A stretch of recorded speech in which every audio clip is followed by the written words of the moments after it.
নমস্কাৰ সকলোকে মোৰ আন এটি মিনি ব্লগলৈ স্বাগতম জনাইছোঁ। আশা কৰোঁ আপোনালোকে মিনি ব্লগসমূহ চাই মোৰ ভাল পাইছে। সেইবাবে আকৌ মই আপোনালোকৰ মাজলৈ এটা নতুন ভিডিঅ' লৈ আহিছোঁ। সেউজীয়া ভাল পোৱা মই এজনীয়ে আপোনালোকক বাৰে বাৰে সেউজীয়া দেখুৱাবলৈ বুলি লৈ আহোঁ। আৰু এইবাৰো এটা নতুন সেউজীয়া পৰিৱেশ দেখুৱাবলৈ বুলি মই আহি পালোঁহি নাহৰকটীয়া মেৰবিল চাচনি মেৰবিল পৰিৱেশ পৰ্যটন প্ৰকল্প। আপোনালোক কিন্তু আচৰিত নহ'ব দেই মোক এইটো ৰূপত দেখি।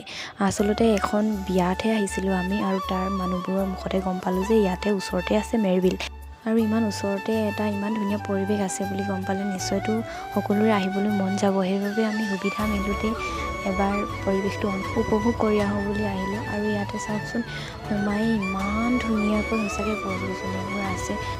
ইয়াতে বহুত মানুহ অহা যোৱা কৰি আছে যদিও কিন্তু ক'তো কোনো ধৰণৰ অলপো লেতেৰা হ'বলৈ দিয়া নাই পৰিৱেশটো। এই মেৰবিল হৈছে অসমৰ ডিব্ৰুগড় জিলাত অৱস্থিত এখন বিল। এই বিলখন বিভিন্ন প্ৰজাতিৰ বন্যপ্ৰাণীৰ প্ৰাকৃতিক আৱাসস্থলী আৰু লগতে স্থানীয় ৰাইজৰ জীৱিকাৰ উৎস হয়। এই বিলখন আচলতে বুঢ়ীদিহিং নদীয়ে সৃষ্টি কৰা অশ্বসুৰা হ্ৰদ। এই বিলখনক কেন্দ্ৰ কৰিহে চাচনি মেৰবিল পৰিৱেশ পৰ্যটন প্ৰকল্পটো গঢ় লৈ উঠিছিল।